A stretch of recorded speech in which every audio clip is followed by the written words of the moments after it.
They found him tethered behind the estate barn, ribs sharp, water bucket bone dry, and eyes that had stopped asking for help, left to fade like an unwanted trophy once the cameras moved on.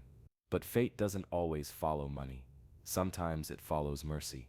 And one man, broken in ways no one could see, was about to step into that pasture. Not to rescue a horse, but to redeem himself. The weeds were taller than a boy's knee behind the Aldridge estate, dry and sharp, swaying in the heat like they were whispering secrets. The barn out back, paint peeling, doors hanging crooked, wasn't part of the glossy photos in the family's magazines or gala fundraisers. It was the part they hoped folks forgot. And tied to a rotting post in the shadow of that barn was a stallion once worth more than some people's homes. Valor's promise. His name had filled arenas. His bloodline had opened checkbooks. His frame, once proud, muscled, untouchable, was now a sagging outline of what used to be. Flies clung to his eyes. His ribs pushed against sun-bleached skin, and the bucket by his side hadn't seen water in days. The estate's groundskeeper, Amos, hadn't meant to stumble on him. He was just trimming fence lines when he caught sight of a twitching tail in the brush. He hadn't even realized the horse was still on the property. They'd all assumed he'd been sold, moved on, turned into a breeding stud out east. But here he was, forgotten, filthy, fading. Amos stood there for a long minute, just watching. The stallion didn't raise his head, didn't stomp, just blinked slow, resigned, as if even hope had grown too heavy to carry. Damn shame, Amos muttered, removing his cap and wiping sweat from his brow. Damn cruel shame. That night, when the main house lights dimmed and the last Range Rover rolled out the gates, Amos sat on the edge of his truck bed and pulled out an old phone he barely used. The contact was still saved, though he hadn't called it in over a decade. Tom Granger, trainer, heart bigger than his hat. He hit the number and let it ring. 3 states away, Tom was fixing a cracked water pipe in a stall when he got the call. The voice on the other end was slower now, older, but the name, Valor's promise, cut through time like a blade. "He's in bad shape, Tom," Amos said, "real bad." Tom didn't say much, didn't need to. He stared out at the paddock, where his own horses were sleeping under the dusk sky. Then he nodded once, quiet and firm. "I'll come get him." Back at the estate, the night deepened. Crickets chirped, the wind carried the scent of hay long past its use, and behind the barn, the forgotten stallion shifted slightly, just enough to face the road, like some part of him still believed someone might come. And for the first time in months, he was right. The trailer creaked when Tom shifted his weight, floorboards groaning like they remembered better days. Coffee had gone cold on the counter. Outside, the wind pushed through broken fence slats, rattling an old wind chime that hadn't sung in months. Tom Granger didn't look like much anymore, gray in his beard, limping slightly from an old rodeo injury, hands cracked from years of work that never paid quite enough. But there was still a steadiness in him, the kind that doesn't fade even when everything else does. He'd spent most of the afternoon patching a busted pipe in the east stall. The gelding inside had nipped at his sleeve twice, more out of boredom than anything. Tom had chuckled both times. Horses didn't need words to tell you how they felt. They just were, honest, steady, sometimes kinder than people. He was just finishing up when the phone buzzed. Old flip phone, screen scratched to hell, barely held a charge anymore. He didn't recognize the number, but something told him to answer. "Tom Granger," he said, wiping mud from his jeans. There was a pause, then a name. Valor's promise. It didn't hit him all at once, just a stillness that settled deep in his chest, like hearing a song you hadn't listened to in years, but could still hum every note. He hadn't spoken that name in over a decade, hadn't dared, not since the day the Aldridge people took the horse out of his hands with smiles too wide and promises too cheap. He remembered the stallion's eyes back then, sharp, fire bright, always watching. The way he used to nudge Tom's shirt pocket for apples after a long ride, snorting like he was in on the joke. He'd trained a lot of horses in his time, some stubborn, some dangerous. But Valor, he was different, like he'd been born already, knowing the rhythm of a man's heartbeat. And now, tethered, starving, forgotten. Tom didn't speak for a long beat. The voice on the phone, Amos, the old groundskeeper, filled in the silence with things he didn't want to hear. No food, no shade, just a skeleton tied behind a barn too far from the house for anyone to notice. "I'll come get him," Tom said, no hesitation, no question. That night, he didn't sleep, just packed what he had: an old halter, a cracked leather lead, 2 apples he found at the bottom of the fridge. The trailer's tires needed air, the truck needed oil, but they'd make it, because some debts don't settle with time, they settle when a man shows up, even when no one else will. The sun hadn't fully risen when Tom pulled up along the back fence line. The estate loomed in the distance, white stone walls, glass panels catching the light like teeth, not a soul in sight, no bark of a dog, no sound but the soft tick of his truck cooling and the whisper of wind through dry grass. Tom stepped out slow, no rush. His boots hit the dirt with the weight of someone carrying more than tools. Denim jacket buttoned high, ball cap pulled low. He didn't look like a rescuer. He looked like a man showing up for something he couldn't walk away from. He followed the old cart path toward the rear paddock. The weeds grew thick here, curling around rusted gates and forgotten fences. This part of the estate wasn't landscaped, it was erased, and there by a warped post near the barn's shadow stood what was left of Valor's promise. Tom stopped cold.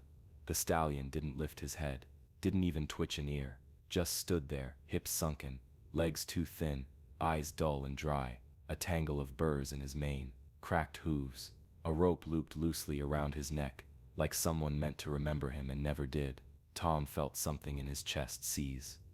It wasn't shock, it was grief, slow and bitter. He took off his hat. "Lord," he whispered, "what did they do to you?" He approached carefully, every step deliberate.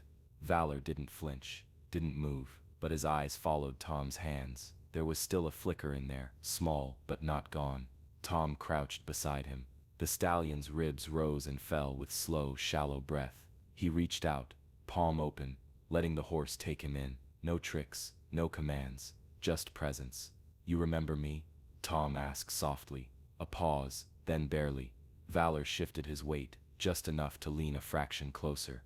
Tom swallowed hard. He didn't ask for permission, didn't knock on the estate's door, or wait for some paper to tell him it was okay. He just reached for the rope, fingers steady, and untied the knot. It slipped free without resistance. Tom slid the halter over Valor's head. Gentle, careful. The leather was cracked but familiar. Valor's ears flicked. Once, no protest. "We're going home," Tom said, his voice hoarse. He led the stallion away from the post, each step slow and fragile, not because Valor resisted, but because there was so little of him left to move. Behind them, the house remained still. No alarms, no angry voices, just the quiet shame of a place that turns its back on what no longer shines. And somewhere between the barn and the gate, the wind picked up, just enough to rustle the weeds like a sigh. The first call came 2 days later. Tom didn't answer. He knew the number, recognized the sleek area code of people who'd never stepped in manure or missed sleep for a colicky foal. He let it ring out, then dropped the phone on the kitchen table, next to a bottle of iodine and an envelope full of vet receipts he couldn't afford. Valor lay in the open-air stall, ribs still visible, but eyes clearer now. He'd started lifting his head when Tom came near, started sniffing the apples again. Tom knew better than to celebrate too early. Life was still hanging by a thread, but that thread had a name now, and a person holding it. By the 3rd day, a letter arrived, overnighted, legal sealed, full of threats and signatures. "You are hereby notified. Illegal possession, return of property, civil charges will follow." Tom read it once, twice, folded it, didn't say a word, but someone else had. Photos from that first morning.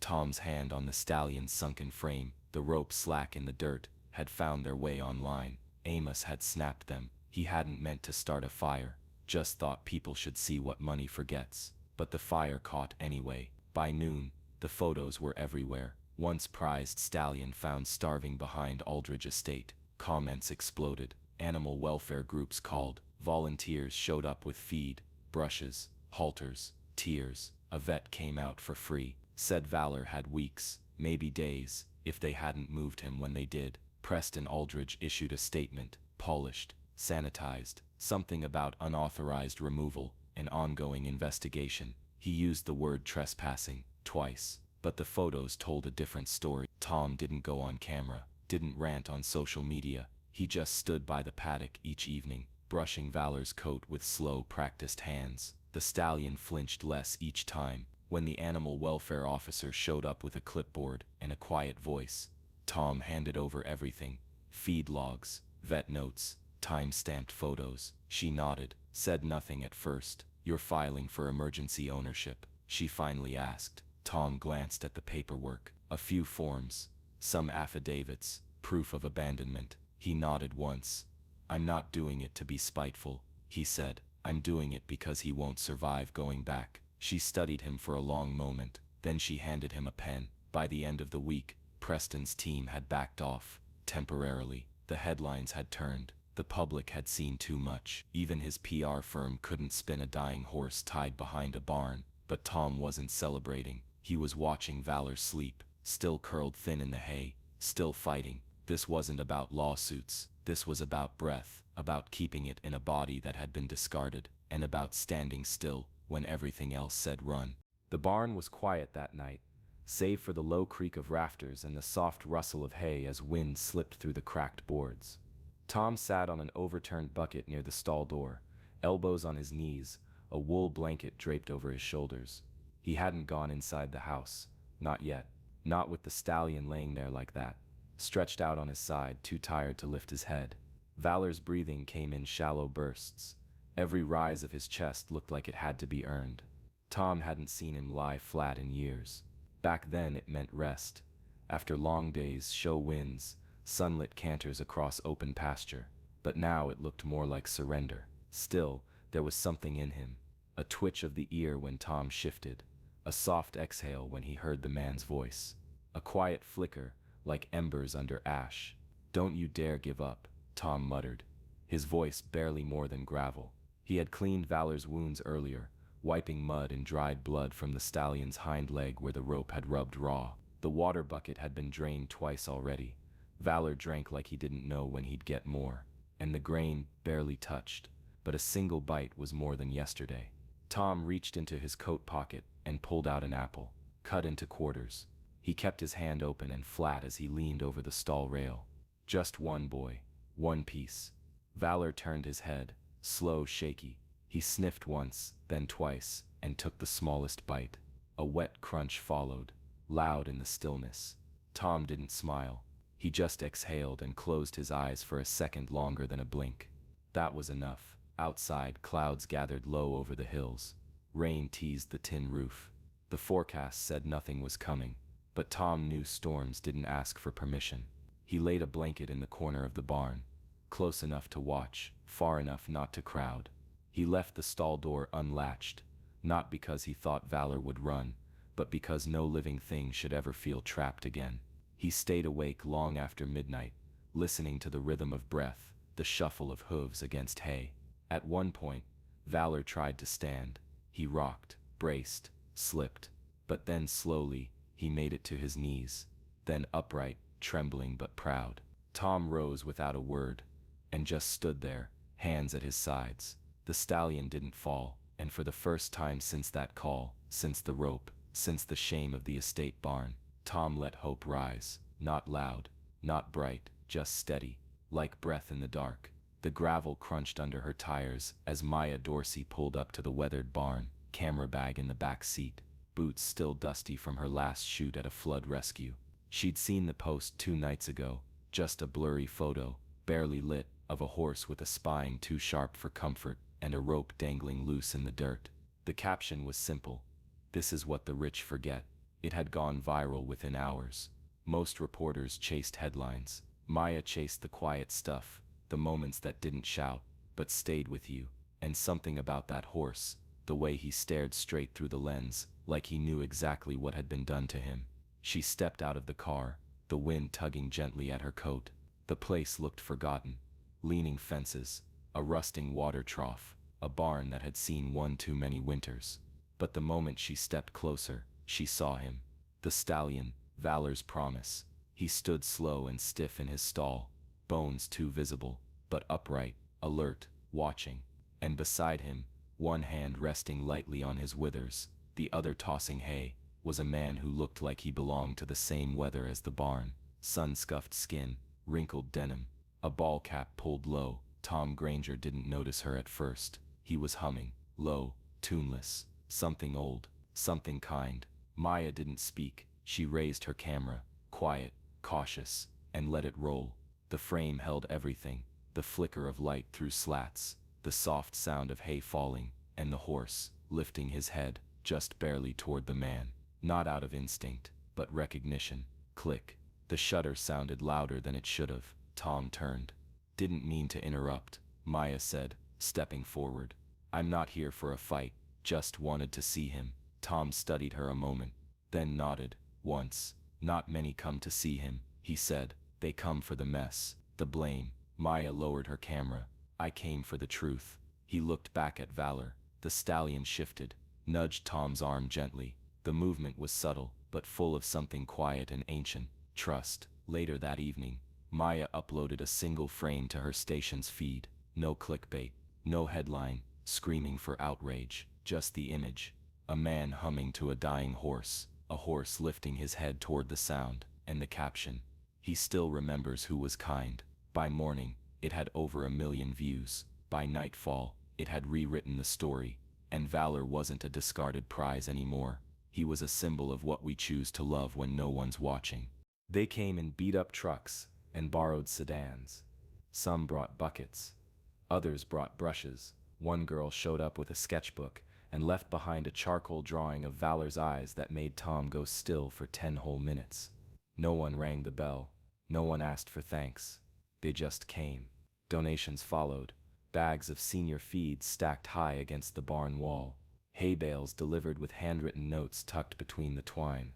One envelope had no return address, just 5 crisp 20s and the words, "For the horse who remembered." Tom didn't know what to do with it all. He was used to quiet, solitude, scraping by. But now, the world was watching, and the barn, once hollow, echoed with footsteps and laughter, and the soft clink of feed buckets being filled with care. Valor changed too. Not overnight. Not like in the movies. It was slower than that. His spine softened first, the hard edges smoothing out under layers of steady nourishment.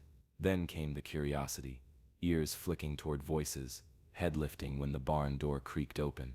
He still startled easy, still froze at loud sounds, but his steps grew steadier, and his eyes, they started to shine again. Tom kept working like nothing had changed. Still up at dawn, still brushing Valor down with hands that knew how to speak without words. But inside, he was shifting. He could feel it, like something that had been locked away for years was finally letting in light. One afternoon, while replacing a busted gate hinge, Tom's phone buzzed. The screen showed a number he hadn't seen in nearly 15 years. He nearly let it go, but something made him answer. "Tom Granger," the voice asked. Warm, crisp, familiar. Tom wiped his hands on his jeans. "Speaking. This is Mark Winslow. Used to sponsor your quarter horses back in '06. I saw the footage, saw the horse." There was a pause. "That's Valor, isn't it?" Tom didn't respond right away, just watched through the stall slats as the stallion nosed at his water bucket, lips wet, eyes bright. "Yeah," Tom finally said. "It's him." Winslow's voice softened. "I want in. Whatever you're building there, whatever you're trying to do, I want to help." Tom leaned against the stall rail. The weight of those words settled in deep. He hadn't been trying to build anything. Not really, but maybe something was building anyway. Not just around him, but through him. And maybe, just maybe, the world hadn't come to see a dying horse. Maybe they'd come to see what it meant for something to live again. The courtroom smelled of paper and polished wood, but it might as well have been a barn for all Tom cared. He sat in the front row, hat off, hands folded tight in his lap. Beside him, a thin man in a borrowed suit flipped through folders of vet records and adoption paperwork. Legal counsel, though Tom had done most of the talking in the weeks leading up. Across the aisle, Preston Aldridge leaned back in his tailored jacket, like this was beneath him. 2 lawyers at his side, clean-shaven, calm, confident. Outside, news vans lined the curb. Inside, cameras weren't allowed, but pens scratched furiously, and everyone in the gallery already knew the stakes. They called witnesses first. The vet spoke softly about malnutrition, the infection in Valor's fetlock, the bruises along his rib cage, Amos, the groundskeeper, told the court about finding the stallion behind the barn. No feed, no shade, no sign anyone had checked on him in weeks. Preston's lawyer objected, called it hearsay. The judge waved it off. Maya Dorsey took the stand last. She didn't mention clicks or views, she just held up a single photo. Tom, kneeling in hay, humming, while the horse reached toward him. Her voice caught only once. Then it was Tom's turn. He didn't rise with flair. He didn't look at Preston. He stood slow, walked to the front, and rested both hands on the wooden rail, like it was the edge of a stall door. I ain't here to make a scene, he started. I'm not interested in taking what isn't mine. He paused. The room was still. But that horse, he's not a thing you own, not a painting you hang in your house, not a trophy you forget to dust. Tom swallowed hard. He's a life, a breathing, thinking, hurting soul, and you left him to fade behind a building you don't even walk past anymore. His voice didn't rise. It got softer. Sometimes, dignity don't look like ribbons. It looks like not giving up on something just because it's broken. He was skin and bones, but he still lifted his head. When I called him, still chose to trust me, when no one else had touched him kind in months. Tom looked up, eyes steady. All I'm asking is that we honor that, not the money, not the papers, just what he chose, what he survived for. When he sat down, the courtroom didn't stir, not a cough, not a pen drop. The judge leaned back, rubbed his chin. When he finally spoke, his voice was low. This court recognizes the abandonment, the recovery, and the bond displayed in evidence. Custody of the horse. Valor's promise is awarded to Mr. Tom Granger, effective immediately. There was no applause, just silence, the kind that means something sacred just happened. The gates creaked open, like they remembered him. Dust hung low over the old arena, kicked up by the slow shuffle of hooves. The crowd wasn't loud. No announcer boomed from the speakers. No trumpets. Just people, scattered across the bleachers, quiet, watching. Tom didn't dress up. Wore the same faded denim, the same scuffed boots. His hands held the lead rope loose, not to guide, but to walk beside, like equals, like friends. Valor stepped onto the packed dirt like it was sacred. The stallion's coat had filled out, deep chestnut, now brushed to a soft gleam. His ribs no longer showed, but the scars remained, faint lines along his flank, healed but honest. Tom hadn't tried to hide them, said they were part of the story, and here they were, writing the next page. The last time Valor stood in this arena, he was flanked by handlers in polished belts, led in front of cameras and buyers with pockets deep and hearts shallow. He had moved with fire back then, but it wasn't for them. It was never for them. This time he walked slow, measured, proud, no music, no bidding, just footfalls and breath and the faint creak of leather as Tom adjusted his grip. In the stands, a woman near the rail wiped her eyes. A kid beside her clutched a printout of that photo. Tom humming in the barn. It had become something of a symbol now, not just of the horse, but of everything forgotten that dared to rise again. Tom led Valor to the center of the ring, stopped, let the rope fall slack, and just stood there, hand resting lightly on the stallion's neck. Valor didn't move. Then slowly, he lifted his head, not to flare, not to perform, just to look, ears forward, eyes clear, like he remembered the place and had returned on his own terms. A single clap echoed from the west bleachers, then another, then the rest, not the roar of a crowd, but something deeper, steady, respectful, like a thank you, you don't say out loud. Tom didn't nod, didn't wave. He just leaned slightly toward the horse and whispered something only Valor could hear, and the stallion, once tethered to die behind a barn, let out a breath that seemed to carry every moment he'd survived. They turned and walked out together. No trophy, no ribbon, just a silence that meant something had been reclaimed, something stronger than pride, something called dignity. The stories stopped coming after a while. No more reporters knocking at the barn, no more headlines twisting pain into poetry. The world moved on, like it always does. Preston Aldridge's name faded into the next scandal. His lawyers folded their briefcases, and his PR team scrubbed what they could from the internet. He never showed his face in town again. No one asked where he'd gone. Tom never said much, turned down every interview, ignored every podcast request. every glossy magazine promise of a heartwarming redemption special. He wasn't interested in telling the story. He was too busy living it. Each morning, just after first light, Valor stood by the fence, waiting, not for food, though the grain was always fresh, the water always clean, but for him, that old man with the steady hands and the quiet voice, the one who hadn't flinched when he looked at bones and flies and called it hope. Tom would step out of the house with his coffee in one hand, the gate latch creaking the same way it always had. No fanfare, no speech, just a nod, and the stallion would meet him halfway, breath visible in the chill, head lowered to nudge his chest. They didn't need applause anymore. Some days Tom would lean on the fence post and watch the clouds roll by. Other days he'd brush Valor down slow, humming some tune no one else remembered. Sometimes he'd talk, not loudly, not always in full sentences, but Valor listened anyway, the kind of listening that comes from being seen, really seen. People still drove by sometimes, slowed just enough to glimpse the pasture, the barn, the man and the horse who refused to be forgotten. They didn't stop, they didn't have to. The truth was already written in the way Valor walked now, shoulders proud, scars bare, in the way Tom carried himself, less like a man trying to fix the past, more like one who finally learned to carry it with grace. They say some people chase trophies, some chase headlines, but others, they choose truth, even when it's bruised, even when it's left for dead behind a barn. No one checks in, and every so often something broken stirs in the dust, not to perform, not to be paraded, but because someone knelt when everyone else walked by. Tom never called himself a hero. Valor never needed a voice, but the space between them, the silence, the patience, the staying, that's where the miracle lived. And every morning, at the edge of that fence line, it still does. If this story stirred something in you, don't scroll past. Like, share, and subscribe to Horse Tales for more real, raw, and redemptive stories like this one. Because sometimes the quietest bonds speak the loudest truths. #honor the forgotten.